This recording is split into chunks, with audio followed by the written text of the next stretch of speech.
I just blow myself up?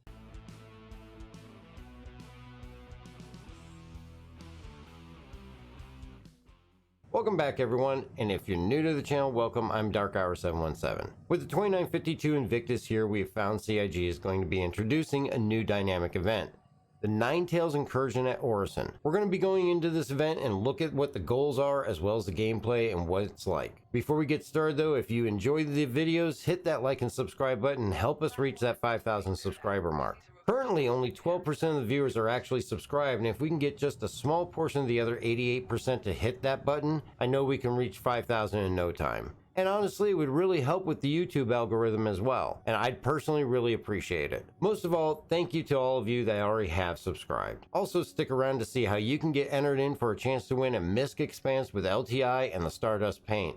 And don't forget, we do still have our community screenshot contest going on through the end of Invictus, and all details are in the community tab. With the update to bring Invictus in, we found out that there will be a new dynamic event though. And this is one unlike Xenothreat, Ninetails, or even Jumptown. The basis of the mission is to stop the incursion of the Ninetails gang into the platforms 100 kilometers outside of Orisson. The event begins in Orisson itself, and you're going to find it in your Mobiglass once it launches under a priority tab. Of course, the mission briefing is brought to us by everybody's favorite UEE commander, and that would be Commander Dooley. Here at the mission select screen, we also find out that the event pays out a generous 380,000 AUEC plus bonuses. So the payout potential on this mission is huge, and the overall time it takes is not short by any means. The nice thing is that you also earn additional AUEC throughout the mission as different tasks and areas are completed. We found out from Commander Dooley that the Ninetails gang is taking control of several platforms near Orisson, and in using an IFF device, or an Identity Friend or Foe Inverter, they've restricted the airspace surrounding the platforms, and only Ninetails identified ships are able to pass into the area. The request is from Crusader Security to activate the CDF, or Civilian Defense Force, to assist with retaking the platforms and shutting down the IFF device. This really means that while the inverter is active, that no one other than the Ninetails can enter the area by ship, which allows the Ninetails to continually bring in and deliver additional combatants to oppose the retaking of the platforms.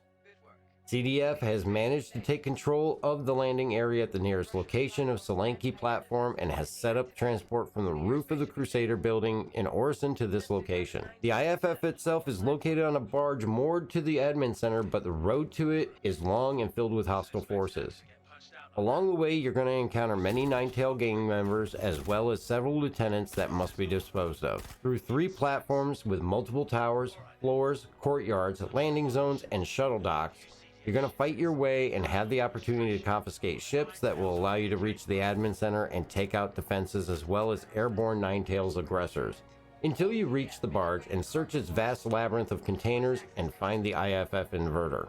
Then it's on to taking out the remaining Ninetail forces on the platforms that you pass through to get there.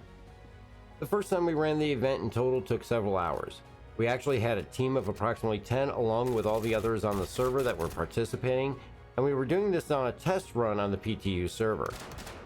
Once you receive the mission though, you can tell easily who outside your party is working to complete the mission, as they're going to be indicated by a triangle above their character. Of course, your own fire team will have their gamer tags, but even with these clear indicators, you must be careful as Crusader Security is not clearly marked by an icon and is only identifiable by the white and blue of their armor. The Ninetails, of course, are all sporting some variation of the new black and purple gear new for the gang with patch 3.17.1.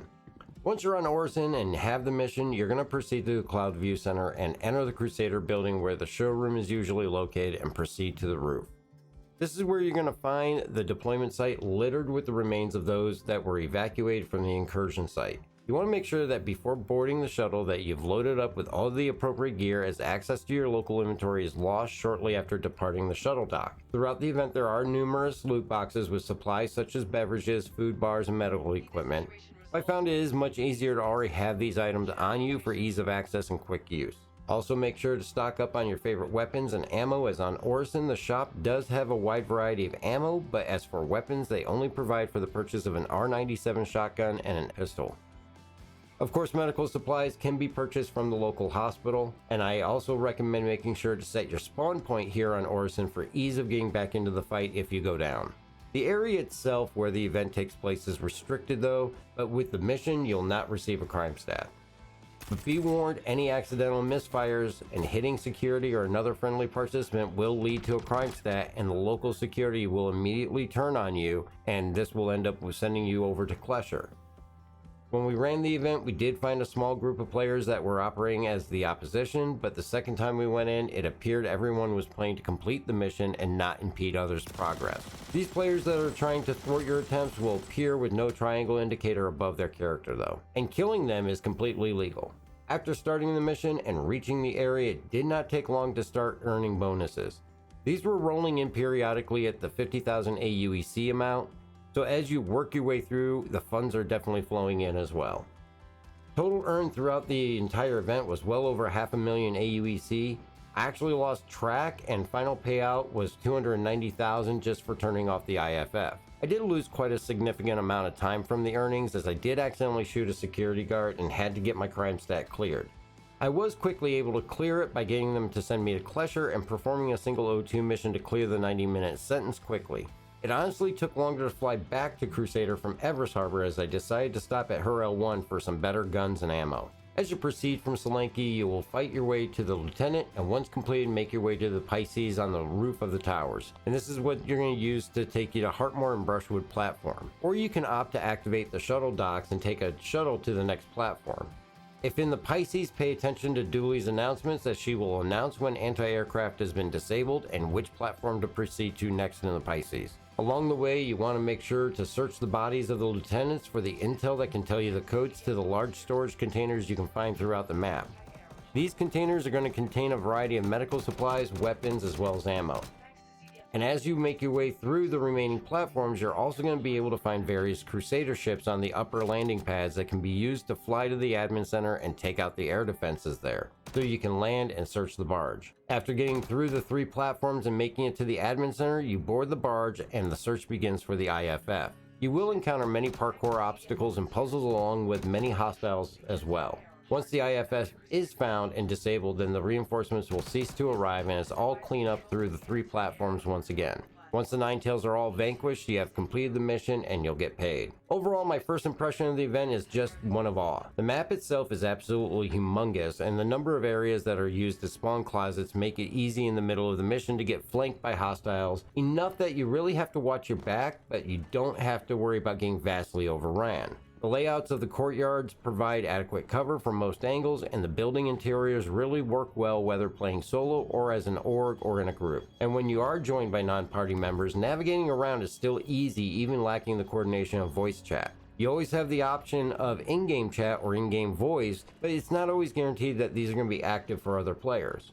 The final level with the barge, I would say, was the most difficult to navigate, as it is a virtual 3-dimensional maze inside. And while this was daunting at first, it never became annoying, as figuring out the way to go was fun and intriguing. Even with a fairly decent sized group, it took everyone involved to find the way we needed to go and be able to res anyone that went down from stumbling on hidden Ninetails. I will say this, grenades are not friendliest things in the barge though. As for issues, I will say surprisingly it had far less than what I was expecting.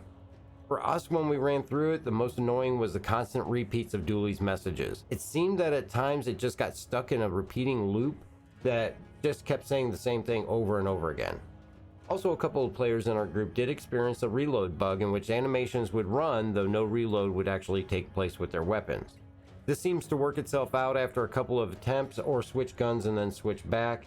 Looting was a bit difficult, as you really are limited to what you can carry in a backpack, and at times if you want to get a set of full Ninetails armor or additional guns to store for later, this really became difficult with no access to local inventory. A possible solution that would be nice to see would be to provide some sort of local inventory on site that can store larger items and allow for transfer back at Solanki platform or onto a borrowed Crusader ship when you fly back to Orisson with it. Another not so much issue but an actual warning is choose your targets carefully. While other players are easy to identify, the Ninetails and the Crusader security can become difficult at longer distances to distinguish between and with a standard sight. So longer shots, make sure you can clearly identify what you're shooting at, or you may end up with a crime stat. The event itself, I will say, was amazing and a welcome change over Xenothreat or the Ninetails lockdown. With the inclusion of a more extensive FPS battle that is not dependent on other players to be the opponent, I think this is a very welcome addition to what is available, and I actually look forward to this event running on the live servers as well as alongside other events. It is engaging enough to really keep you involved in the flow and the story for the duration that it runs, but really keep in mind that this is not a 20-minute mission or even a 30-minute mission, and can truly last for hours as you make your way through the map. I hope you've really enjoyed this rundown of the Ninetails Incursion that is coming in after Invictus and Freefly. I highly recommend everyone try it out, as they are still doing tests on the PTU server, and it's open to everybody. I would be surprised to find anyone that does not really enjoy it. My hat is definitely off to all at CIG that came up with this event, as I truly feel it'll rank up there with the popularity of Xenothreat, and it definitely ranks up there as an equal in AUEC earning. Don't forget to get your entries though in for the May giveaway, which is a Myst Expanse with LTI and the Stardust paint. Just subscribe here and leave a comment on any video to be entered, and you can double your chances by also going to Twitch and following there, as it will also give you an entry. You can also catch the stream there every Wednesday, Friday, and Sunday night at 7 p.m. Eastern Time. And if you're a screenshot fanatic, take a chance with the YouTube subscriber screenshot contest. See the community tab for details on how to enter. Entries will be accepted through the end of May, and the winner will get a Drake Cutlass Black, second place is going to be an Origin 100i, and third place will be a Mustang Alpha. Good luck to everybody that decides to enter, and I look forward to seeing all the screenshots, and all the ones that we've received so far are absolutely amazing. If you would like to help support the channel, check out the Patreon, the merch store, or you can even do a super thanks on any video. Hit that join button and you can even become a member for as little as 99 cents per month. I really thank everybody for all the support, as all these methods is what provides for our giveaways back to the community. That's it for now though, and I hope you all enjoy Invictus, and we will catch you next time.